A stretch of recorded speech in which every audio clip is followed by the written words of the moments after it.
Good morning. How are you? I am great. How are you? I'm good. I'm confused right now. Okay. Oh, I was like, I have my do not disturb on, but I'm getting notifications. What is going on? Ah, all right, all right, all right. We are here. Good morning. Good morning, everybody. Good good morning. morning. Our on the scene correspondent over here. Good morning. All Good right. morning, crafty coder. Good morning. Good morning. Happy Saturday. Happy Saturday, Renita. How are you? All right, Mr. Hey, Renita. Jesse, you sound low, but I don't know if it's just me. Oh, it Good. might just be me. Never mind. Okay. Okay.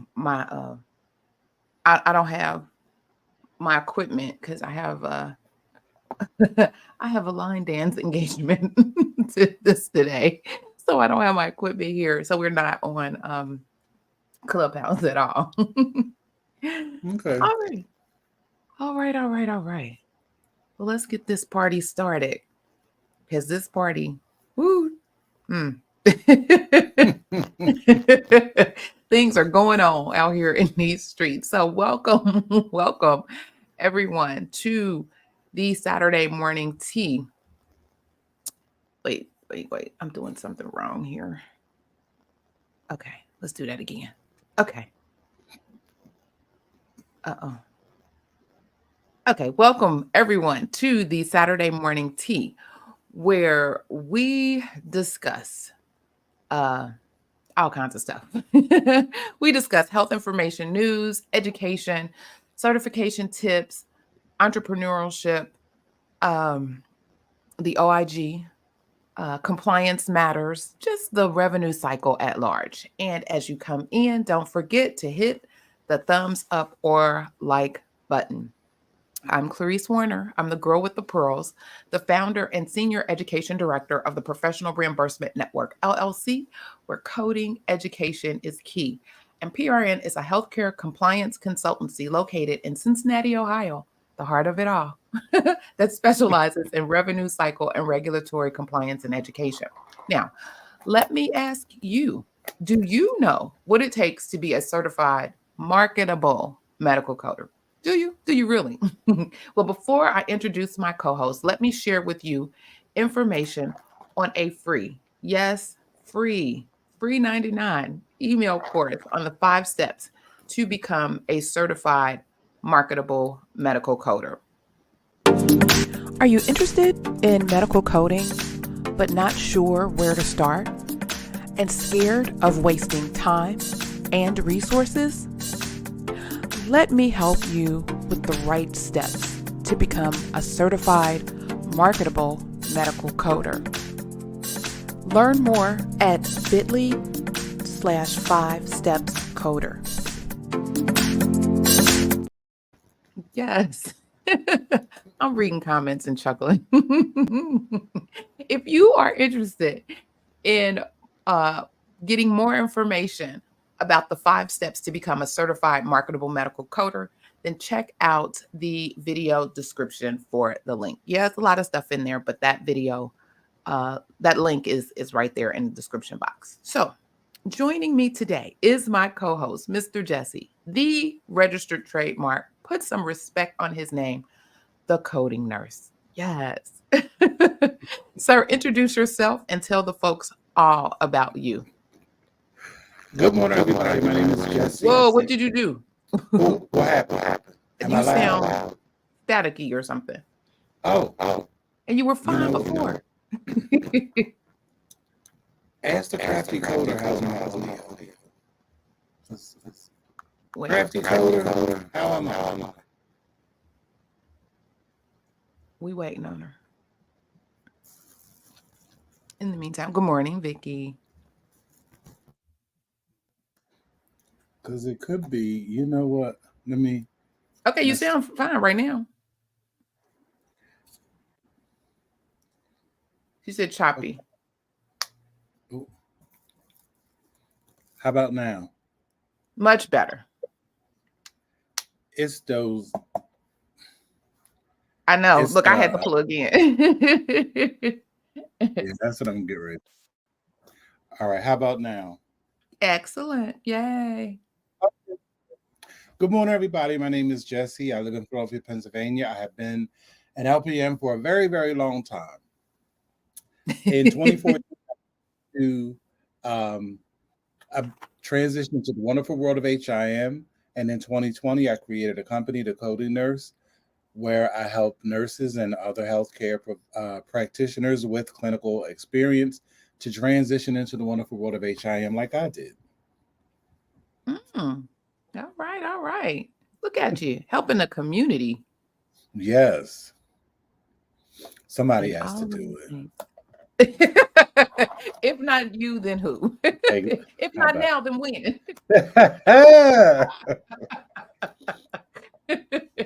I love it. I love it. All right. So here, I'm chuckling about the crafty coder. I need to come up there for a tutorial. I can't even do the bus stop. Don't pull my car. Ma'am.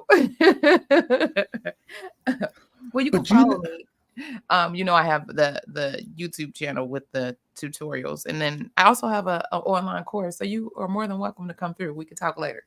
Go ahead, Mr. Jess. but those dances are really regional, and they kind of almost mean the same thing, They but they do it are a little differently because like everybody knows like Chicago's known for stepping, but actually correct. here in Philly they call it the bop. It's the Okay. exact same thing. Okay, the Bob. All right. Mm-hmm. Yes. Well, they have we done just totally went off course, but they have they have national conventions. They have meetups and conventions and the whole thing. It's a whole vibe. It's a whole vibe. I can Okay. believe it. Now, on to the business at hand. So before we jump in, again, let me remind you that this is a conversation and we want your opinion. We want to know what your thoughts are related to the topics that we bring today. So feel free to add in the conversation, place your comments and questions in the chat. Your opinion matters here and is welcomed here. If you have a question, just make sure you put a Q first so that we know it is a question for us and we don't miss it. Right, all right. So, for those who are joining us today or just watching the replay, today we're going to talk a little bit about more about AI and the health information profession. This stuff is just, I don't know. It's just, it's overwhelming at times. But there's a lot of discussion. There's a lot of conversation. And we want to make sure that you are abreast of what is happening as it relates to that. But before we get into all of those, it is time for our church announcements.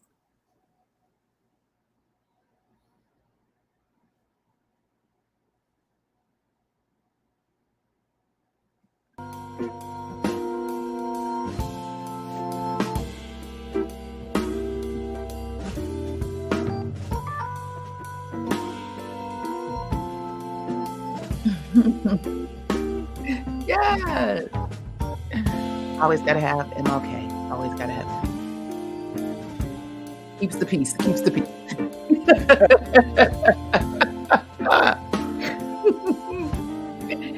Oh.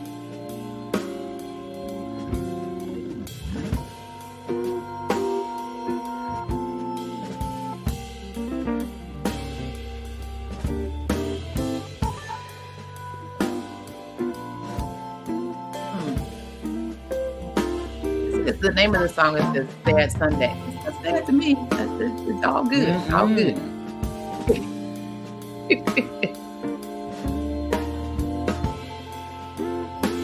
All this time I have been focusing on the organ, but it's a mean guitar in there too. Yes. You're just doing the thing.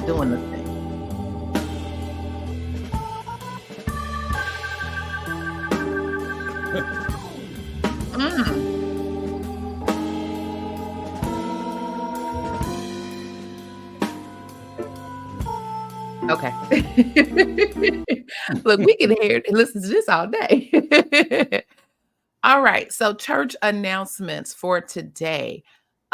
Recently, the uh, physician fee schedule final rule was released by CMS. And for those background information, it gives you information on policy changes for Medicare payments and other Medicare Part B issues. It goes into effect on January 1st, 2024. I won't go through the entire thing, but there were two things. I'll do a long form video later, but there were two things that just caught my eye. The first one was they are finalizing coding and payment changes to better account for resources involved in furnishing patient-centered care involving a multidisciplinary team or clinical staff and other auxiliary personnel.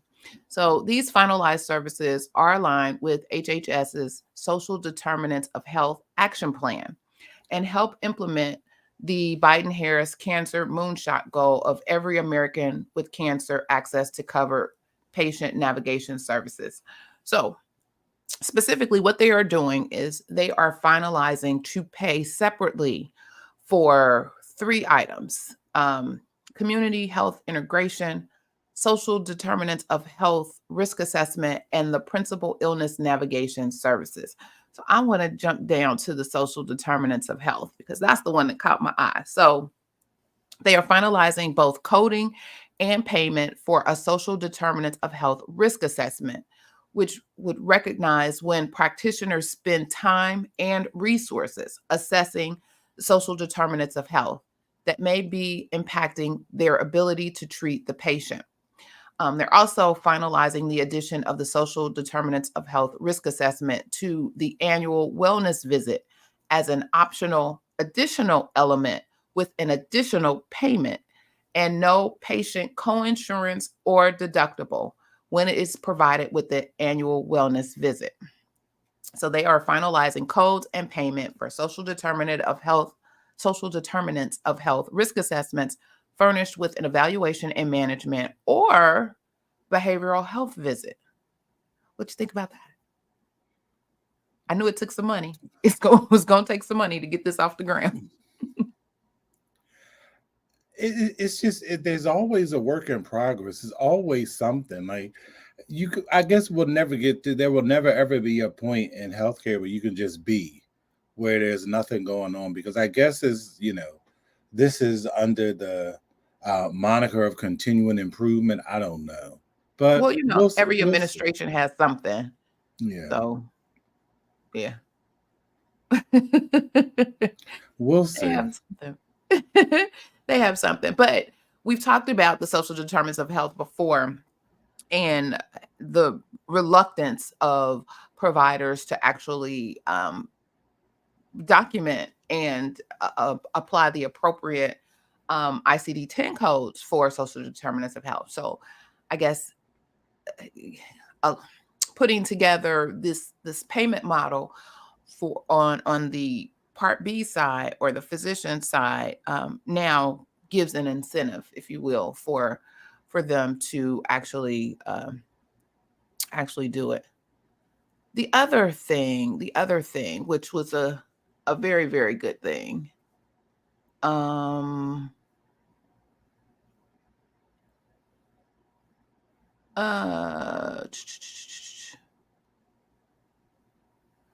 was that under behavioral health services, so there's a few things under there. They are going to allow the services of marriage and family therapists and mental health counselors to receive Medicare Part B coverage and payment under the Medicare physician fee schedule for behavioral health services.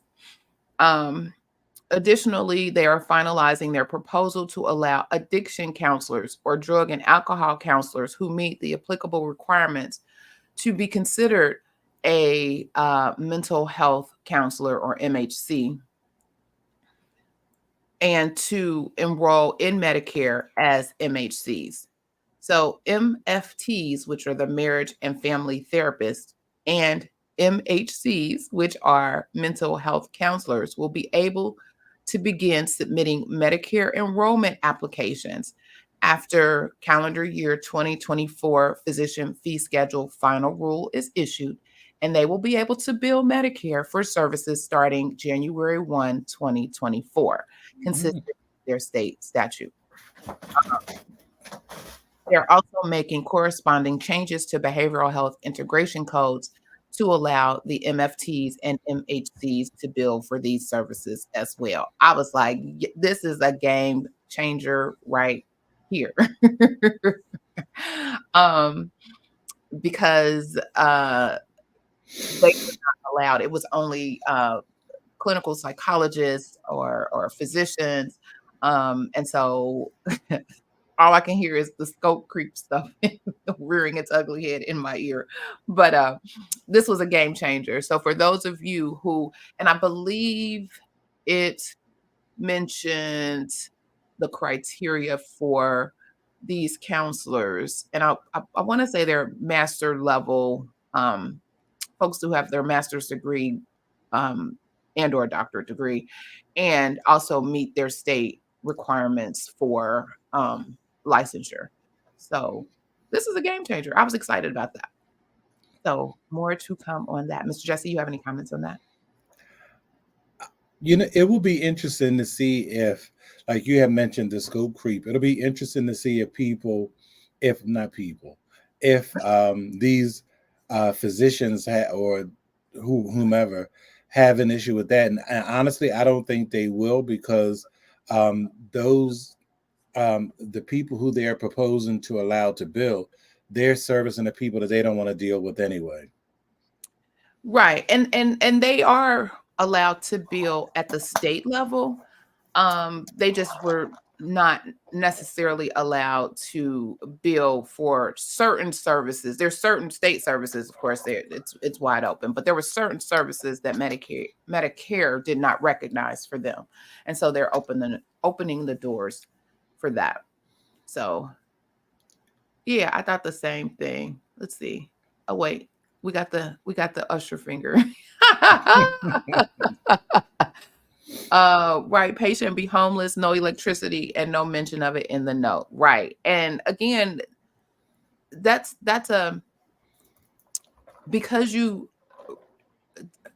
of that situation, there are challenges in providing optimal care to that patient. And so documenting that information and coding for that information,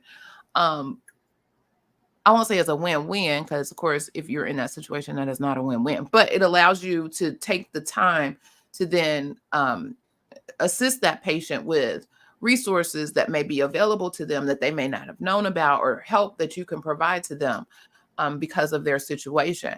But then the provider who is taking the time to do all that now is compensated. So maybe they'll give extra special care, I don't know, in doing those things for them versus pushing them out the door, on that hamster wheel, just, move on.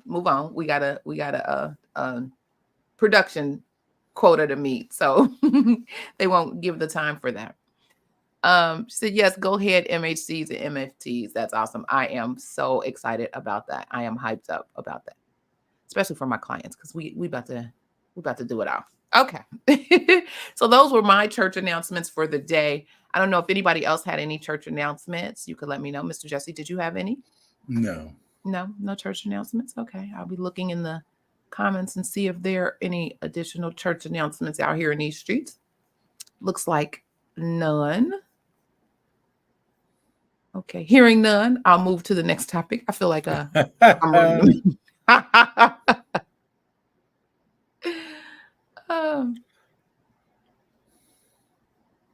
I do have a question. Let's see. She says, where do we find the incentive for the determinants?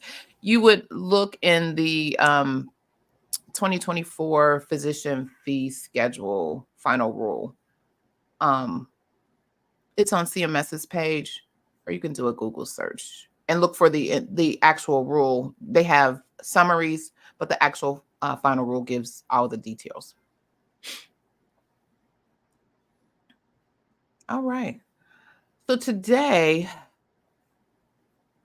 well, there was another thing, but we'll talk about that later. Okay, so today I want to talk about a workforce study that AHIMA released. They released this week, dealing with AI, and it was a survey, the results of a survey on workforce challenges and the role of emerging technologies, i.e. AI. and then and then I want to also kind of bring up someone in the field who's been in medical coding for decades and get her opinion. She also penned an article related to her thoughts on AI. So I want to take a look at that as well. So let me share my screen. I learned something new and now, okay. Okay, it worked. Oh, I'm excited.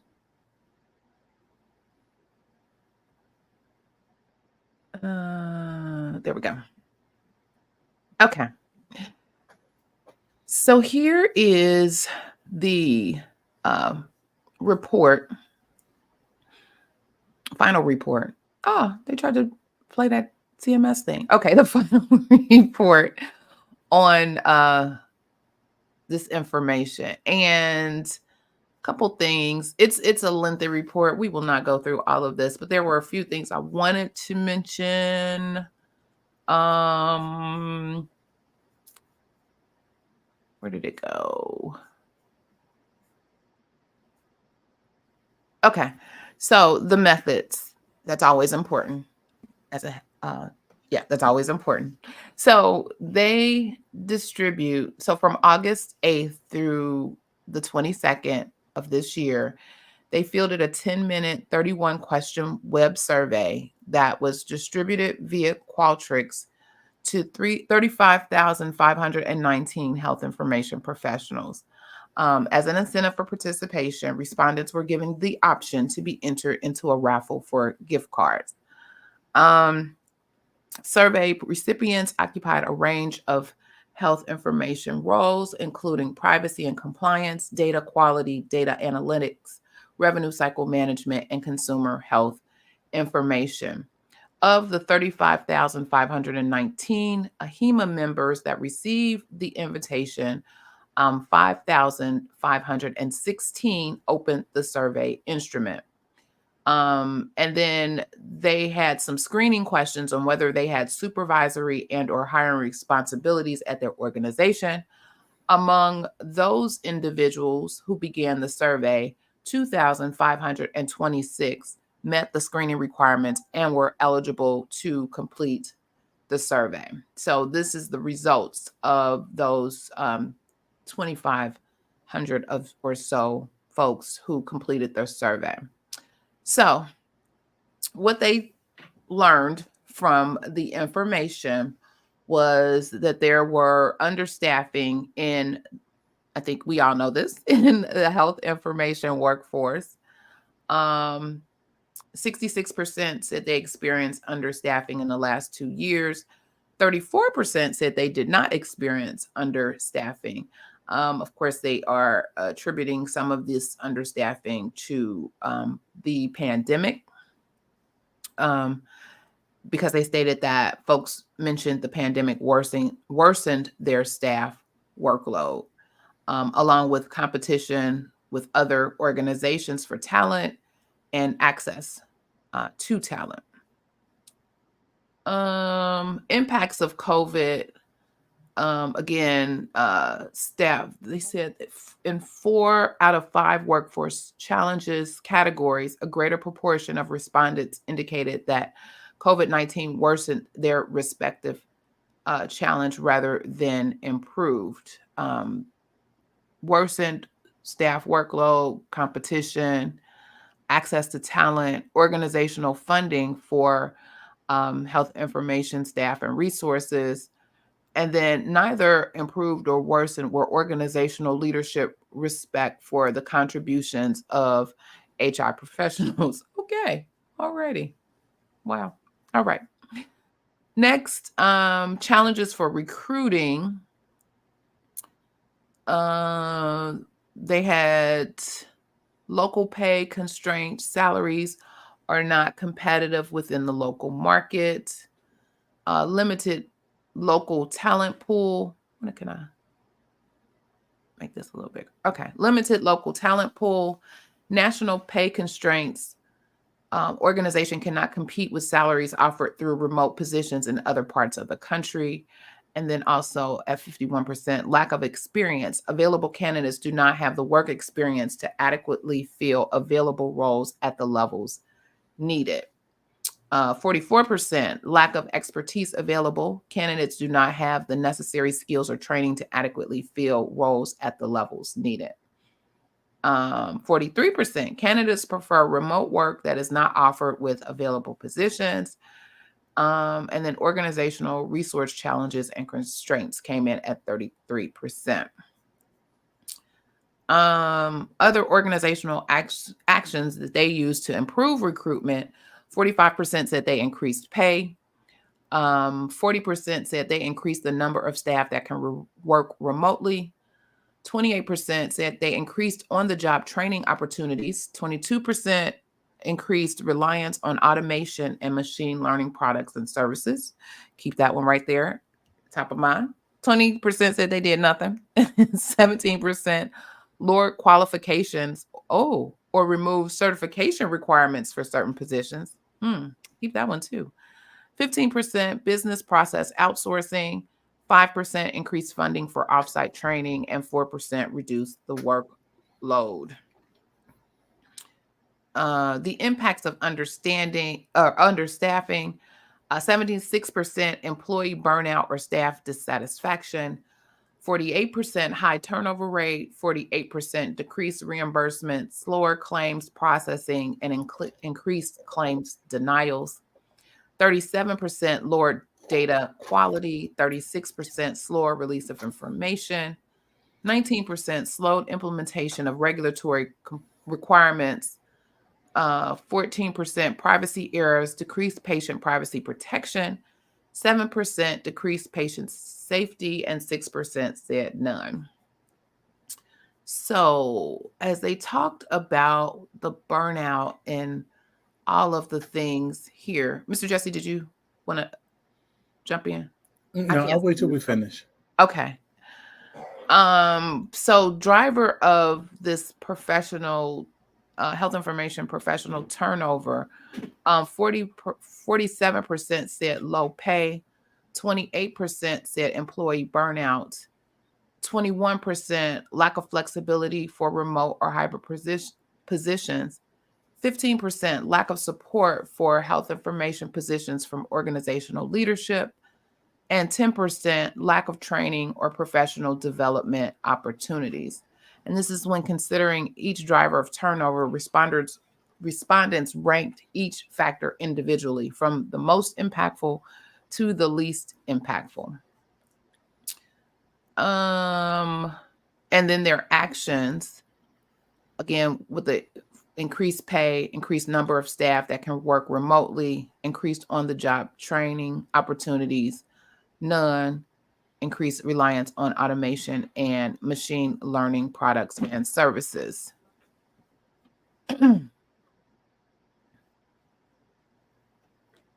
It's where my keys are.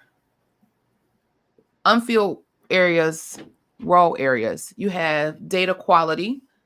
So they're saying 62% are unfilled, with clinical documentation improvement, quality assurance auditors, coding auditors and educators, medical coders, master patient index specialists, and disease registry registrars.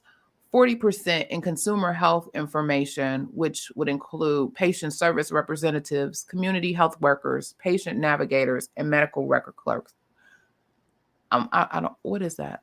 Does that still exist? Okay. 40%, 40% revenue cycle management, directors of revenue cycle management, revenue integrity specialists and analysts, charge master analysts and medical billers, privacy, risk and compliance managers, privacy analysts, privacy officers, or directors of health information management. That's at 20%. I didn't say the percent. Revenue cycle management and consumer health information were tied for 40%. And then bringing up the rear, 19% data analytics, clinical researchers, clinical data managers, and health data analysts. This was on the discussion of lower data quality, slower release of information, implementation of regulatory requirements, patient privacy and safety. And these were the other areas that, so preparing for increased uptake of advanced technologies. Nearly 45% of respondents reported that their organization uses artificial intelligence or machine learning tools for coding, documentation, or other health information related workflows. Use of AI or ML was higher in urban and suburban settings compared to rural settings. And then smaller workplaces with 1 to 25 health information professionals were also less likely to use AI or ML compared to over half of the respondents from larger organization sizes with over 100 HR professionals. Now, I know they pointed out, this is where the data piece, depending on where you lean and what you focus on. So they're telling you about 45%, but it says 55% are not using it. So, okay. I just want to point that out. For those who are not using it, the reasons why, they said lack of funding to purchase technology at 45%. 41% said technology does not fit within their workflow. 39% lack of organizational policy, governance framework to implement technology. 27% lack of and or perceived lack of accuracy with the technology.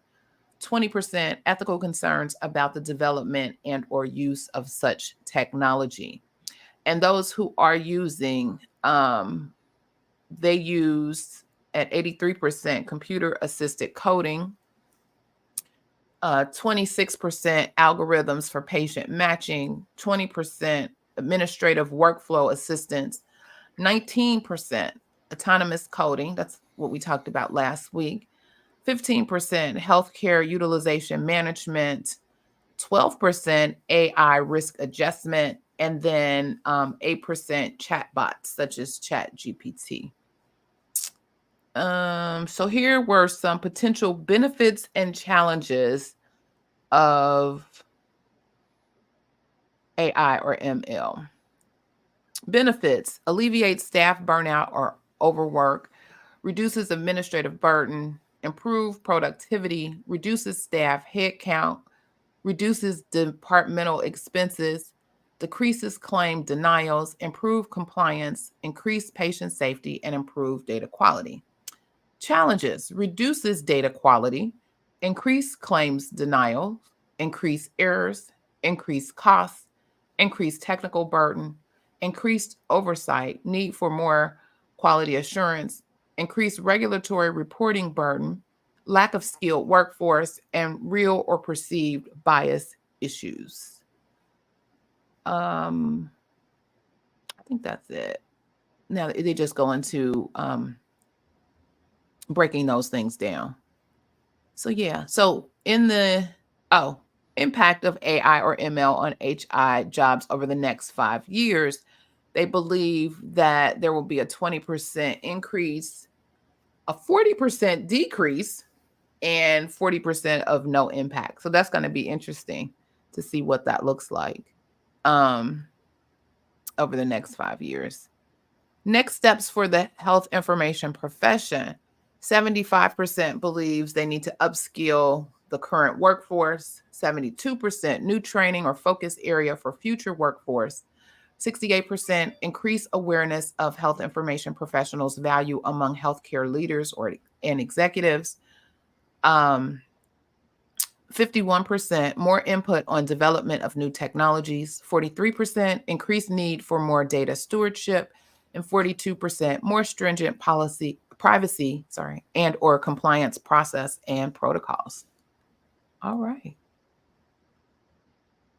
And then so this was interesting. Federal funding for upskilling programs. So they feel like that the Office of the National Coordinator for Health Information Technology and which is the ONC, and HRSA, Health Resources and Services Administration, should have health information professionals, providers, payer, and data technology convention, or they should get all of those folks together to develop a rapid upskilling program curriculum to be deployed and supported online and or at the state and local level.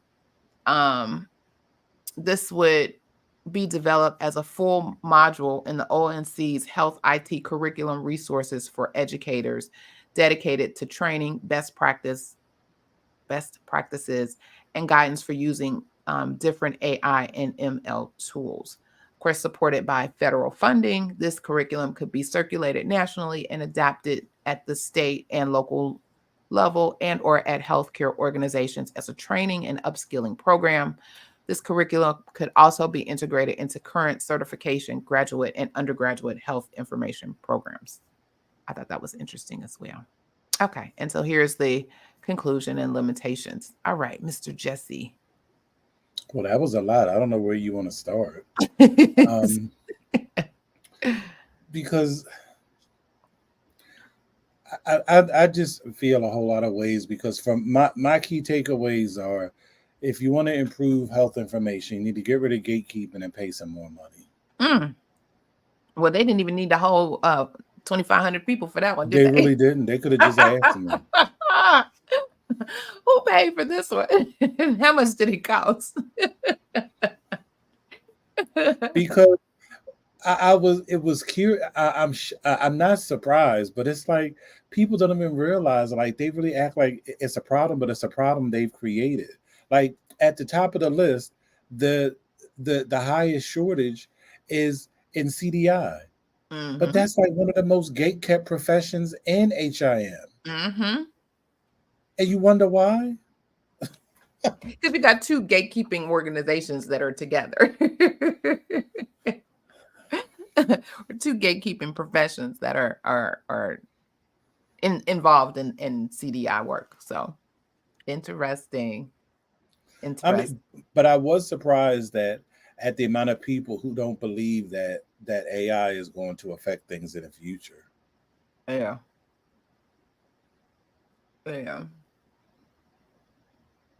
Yeah, she said, we got some snaps. Miss Renita, snap. Miss Vicky said, exactly. Crafty Coder says, my problem was short staff. It's a bunch of coders out here. Now, there is a difference if you mean lack of skill versus lack of coders. Yeah, and we talked about that. The math, not math then. Like, you have all these people who are certified, who have experience, and then you have all of these positions, and for some reason there's not a love connection. And why? Why? That's probably part of some research that needs to be done, and some further digging to understand, well, what does that mean? What is that all about? That's the thing. Okay. Well, here we have information from, I did something wrong. Oh, Shift S. Okay. It didn't do it. I don't know why. Okay, never mind. Maybe I only get to do it one time. Here's some information from an article from Gail Smith. She was one of my instructors years ago when I got my associates in health information technology way back in the day. But anyway, she wrote an article, AI and Coding, Can It Reduce Cognitive Overload? And so she talks about, how, let me see if I can make this a little bigger. She talks about medical coding is complex and time consuming. The process is complicated by payer-specific billing rules, coding guidelines, and translating complicated clinical documentation into 3 distinct coding systems. That is a whole lot and a mouthful, because that's all the things that we do. ICD-10, ICD-10 PCS, CPT, and HCPCS. We use HCPCS as well. Medical coding requires a deeper understanding of the coding systems and the ability to translate clinical documentation. Specialty coding, such as cardiology, orthopedics, and neurology, requires additional in-depth knowledge and specialty-specific terminology, guidelines, and complex coding pathways. So can AI help untangle the complexity of coding systems and reduce cognitive overload? Well, she said, what can AI do? AI is powerful and can revolutionize the coding field. It is important to note that while AI can significantly enhance medical coding processes, it is most effective when used in collaboration with human coding professionals. Human expertise will be essential for handling complex and nuanced cases, resolving discrepancies, and ensuring the AI algorithms continually improve through feedback and validation. There is interest in incorporating AI into our field. A quick literature review unveils many AI applications making big promises. We've seen some here. And here are a few examples of AI use in coding and her thoughts on how much remains to be done. So, automatic assigning of codes. The promise: AI can review EHR documentation and automatically assign appropriate diagnosis and procedure codes. In her opinion, although skeptical, my early review is that AI exceeds my expectations. I believe that the quote simple end quote coding, meaning that those with a short coding pathway would be perfect for AI. However, certain areas will be impossible unless the system is edited closely and trained by coding professionals with advanced knowledge. Coding validation. The promise: AI can verify the accuracy of codes generated by human coders by cross-referencing them with coding guidelines and historical data. It can flag potential errors or inconsistencies for review. Her opinion: real-time editing is powerful if the coding professional has all the tools, such as guidelines and edits, embedded in the process. However, I found inconsistency in application of coding guidelines for the 3 coding systems for the test cases. It is important to note that ChatGPT is not an official coding AI application, but a general language model. Predictive coding suggestions. The promise: the AI algorithms can provide real-time coding suggestions. In her opinion, these suggestions might help coding professionals make more accurate and efficient coding decisions. I am concerned about productivity standards driving coding professionals to accept the suggestions without question. Prior authorization. The promise: AI promises to help with coding workflow optimization, such as with the prior authorization process. In her opinion, this has potential to help reduce administrative functions such as prior authorization, obtaining a diagnosis code to support medical necessity for a laboratory test is a real possibility. Now is the time to start thinking about education and training in an AI-powered world. This is a rapidly changing field, one that holds both challenge and promise. So that was from Miss Gail Smith and her opinions. Thoughts, you guys? Thoughts? I pretty much agree with her opinions, because I think for prior authorization you could use it, because that doesn't require a lot of complex guidelines, and that's pretty much just we finding a code to match what it is this person is trying to have done. That's I think that's easy. Mm-hmm. But when it comes to coding validation, because I do this every day at work, it doesn't help. And And to it her creates point more about problems. production, these productivity standards, they're just pushing them and to her point, so folks will accept whatever it gives and put it on there and push it through, and it's like, but it provides more work and more resources on the back end as they're doing that. So at some point when considering AI for certain tasks within the revenue cycle, you need to look at the entire cycle and its impacts on the entire cycle. And I think what I've seen, or what I've even heard recently, it's siloed. It's creating more silos than not. Oh, I agree. Yeah, she said, Crafty Coder, you're not gonna get me in production and pay me $25 at a hospital because AI ain't doing it. Yeah, I don't know. It's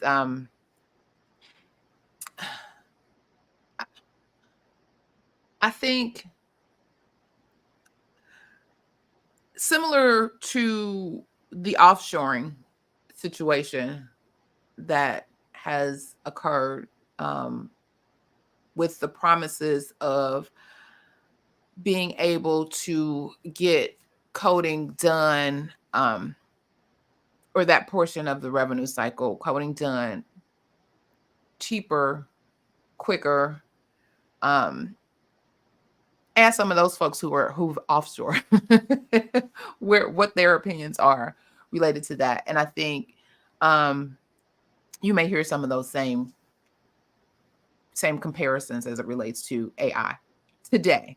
I mean, folks are like mad scientists trying to put together different codes, like computer codes, not medical coding, but codes and different algorithms and all of the things that are behind the machine to master this. But at the end of the day, today, I don't think it's ready. I don't think it's here now. And I agree with her too about like the smaller things, like I want to say ED, maybe, possibly, but it depends on the cases. Some things that you use kind of the charge master for, just maybe validating that kind of stuff. Like little small stuff, maybe. But again, to her point, somebody has to validate it though. And you gonna let the machine validate the machine? You don't even let the coder validate, you have somebody else look over and make sure the quality of other coders happens. So how are you going to do that with the machine without having a person do it? Well, speaking of validation, it just every week it just boggles my mind because as we all know, like inpatient jobs are always coveted in coding. They always have been. Mm-hmm. But what blows my mind is how they keep people out, but the people who are in ain't up to speed. Because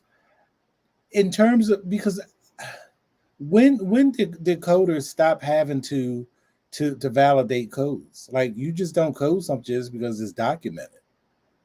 Like that's coding 101. Like that's not any high level thinking. That's the basics. Right. And I'm just amazed that coders who, and it's not just one, it's all of them. Like and it's because I often ask myself, like, are you even reading the chart, or are you just going by what's documented just to get it done, just by what's coded? Then they want to add. Then you want to have. Then they want to ask me the deeper thought-provoking questions that require research. Well, if you coded this chart, you should have the same thing I have, and if you don't, you should know why. Like when I Right. look at their codes, I can tell why they have what they have, and I can tell when they go through the computer assisted coding options, they just click them. They don't even validate. It's like it's not this pressure also was not unspecified. If you read the chart, it said it was a stage 2 sacral. So why are you using an unspecified pressure code? It's because you didn't even read the chart. And that brings up another thing. So say you have a program that is AI generated that does that comparison. And say you have documentation that contradicts itself. Who makes the decision at that point? Or what do they do with those types of situations, circumstances through AI? I mean, are they flagging it? I'm thinking out loud. So like those are some of the things that could come up as well. Because sometimes you have coders that are back and forth, but again, at the end of the day, your documentation is your documentation, and that's what you got to go by. But I wonder how have and these people that are putting together like these, because there that one company that supposedly word on the street, AHIMA has invested in. NYM is an AI company that is um, pushing autonomous coding to and making all kinds of promises. Um, and so I'm curious as to how that works. What does that look like from that perspective? Oh, it's going to be a mess because it's just the level of machine learning required for coding is not there yet because it's a lot of moving parts. When you're coding a case, it could be easily 50 guidelines that are swirling around at the Hmm. same time in relation to that case, and you have to know how to keep track of all of it. And at this current level, machine learning is not there yet Yeah. because I've seen like even because they even will code some procedures, and procedures are complex, and it's like Hmm. some of them it's like they don't even try. It's like I don't even know what that is, and then sometimes they give you sometimes like for instance, but that's also very basic like cardiac catheterization. That's pretty standard, Hmm. you know. So it's spot on with that, Hmm. but when you get into other complex procedures, it has no clue. It can't even it doesn't even offer anything.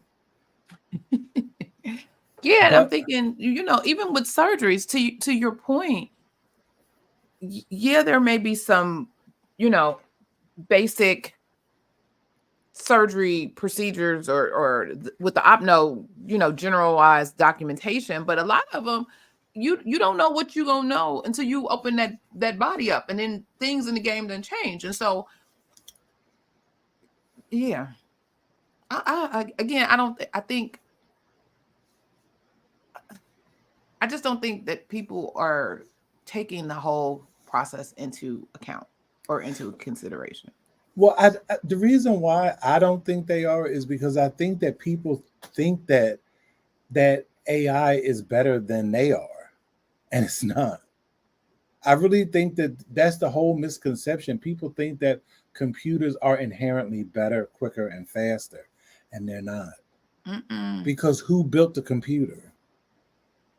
And that is like because case in point, like what's getting ready to happen, and I see it just as plain as day. What is getting ready to happen in HIM, not necessarily right away, but what I see coming is now the thing is like they're starting to use AI for queries. Really? Yes. And they're starting to have these basically you're just going to be able to like click. We just had a training this week and it all sounds good till it doesn't work. and they're, you're going to be able to just like click boxes, and a query will be written up and sent to the provider. But there was no there was no mention of validation. There was no mention of what do you do when you have conflicting documentation. None of that. It's too perfect world, and they try to sell it like it's perfect world until the real world applications happen, and then it falls flat. Right. Yeah, like I said, garbage in, garbage out. AI is only as smart as the information entered into it. Yes. And the more detailed the information, the better outcome. You're right. I mean, we demonstrated that just last week. Oh, that's interesting how they are moving to do that. And then, I mean, oh my God. We humans are still having problems with putting together or determining and deciding when to query. So And then when you reduce things to a couple of clicks, and then something pulls it all together, the end game of all that is that then anybody can do it. Because that's really where it's going. Like towards the when in its final iteration, there's going to be no need for coding anything, because AI is going to be the machine that puts it all together, and you'll just have some people that have some cursory knowledge of some things, and they're just going to just be overseeing the and clicking, and then that's going to be that. Like it's going to be very few people to have the high level discussions or do the high level deeper dives that are necessary, because everybody else is going to be in the Philippines or Peru doing this. And so, putting on my compliance hat, I wonder how these payers or we'll stick with the payers. How the payers are they jumping into this AI for their work? I don't know. I don't think so. So now you're gonna have the regulators checking for, or the payers checking this AI generated claim, if you will, and based on potentially AI generated documentation, because that's another thing that they're selling to these physicians. Oh, we can generate, based on this, that, and third, we can generate everything, all the documents. I just are they also looking to then have an AI generate the review, or the AI generate, the criteria for audits, or all of that? I'm just wondering, like, where does it all end with the people? And all I could think of is, like, if they don't, so say a human is the person auditing all of this AI generated claim and documentation, and the amount of things that could potentially be wrong, because again, what you put in it. So say, and we know this today, you have rules or regs that have changed, or guidance that have changed, and no one has told the people who are coding in that particular area that this has changed, and so they're operating is business as usual. But ultimately they are responsible, because they should have known that these things are changed. So they have put into their AI algorithms or whatever outdated or misinformation, which now causes all of this stuff to be wrong. Well, I think that that's really something key right there, because what I'm trying to understand, and I've seen this happen in how many coders, how many HIM professionals that really, really know coding are at the table with these developers? How many? I would venture to say not many, if any. Mm-hmm. And it's, we're the ones impacted, but we're not involved in the process. What does, I don't care how well you program, what do you know about coding and coding guidelines? Nothing. What do you know Mm-hmm. about combination codes? Nothing. For instance, in 3M right now, if somebody has any type of diabetes and they have unspecified diabetes, unspecified chronic kidney disease, according to the tabular index, you cannot link diabetes and unspecified CKD. It has to be a stage. Mm-hmm. But AI will auto suggest E1122. It does, and you can do it. And so somebody So who doesn't know the rule or the guidelines related to we'll that just click it. would take that suggestion and go. Hmm. And woo, this is out of my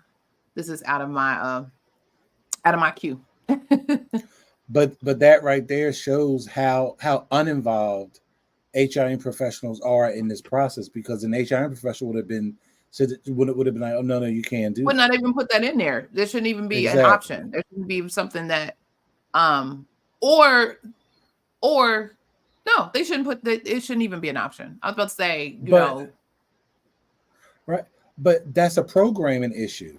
The uh-huh. people who program that need to have more of a loop Mm-hmm. in their programming when they go to assign those N18 codes. If it's N18.9, then you don't. It should be an if then else, and it doesn't need to be in that E11. It shouldn't be a 0.22 with that. But that's a programming issue. But they don't know not to program because the people who know it aren't involved in the process. Right. And if it's just, and that's been around, 3M has been around for many, many, many, many, many, many, many years. And no one has thought to correct that. So imagine, someone new to this game not understanding or even combining what is already not programmed appropriately with the overarching on a 3M process or program, then creating even more errors downstream. Mm-hmm. Mm-mm-mm. Wow. Interesting. Yeah, yeah. So that was we are at the top of the hour. That was pretty much what I wanted to bring for you today. Our discussion about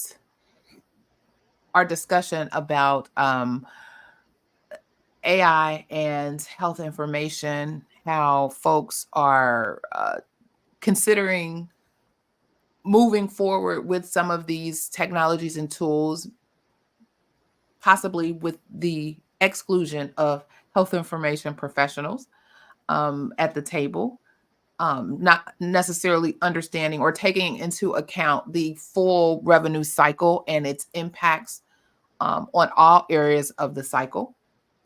Um, yeah, more to come.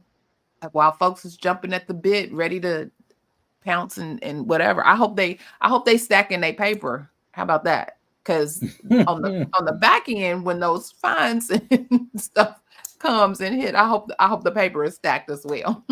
So wherever the savings is, just make sure you hold on to those savings that you think you're gonna get, because yeah, they're gonna hit. That I see. I see that as well. Yes, lazy work equals incompetence. You are absolutely correct. You are absolutely correct.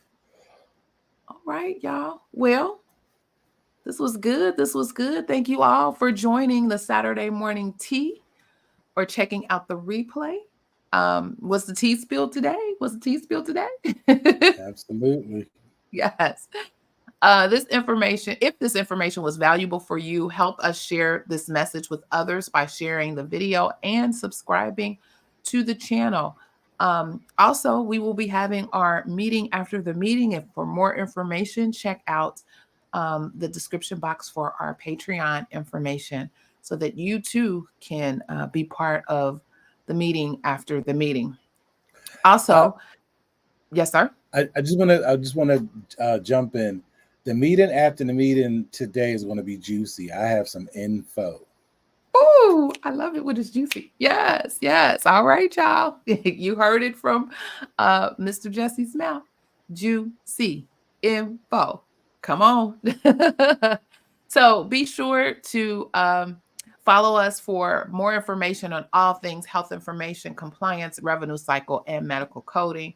As you leave out, please don't forget to hit the thumbs up or like button, and also check out the Coding Nurse channel on YouTube, where he drops gems as well. Again, this has been a great session today. Thank you for joining. We will start the meeting after the meeting at 10:15. So for those who are members of our Patreon, you know, you already received the information. So thank you all for joining. And remember, be safe, be kind, and don't wish for it, work for it. Until next time, take care.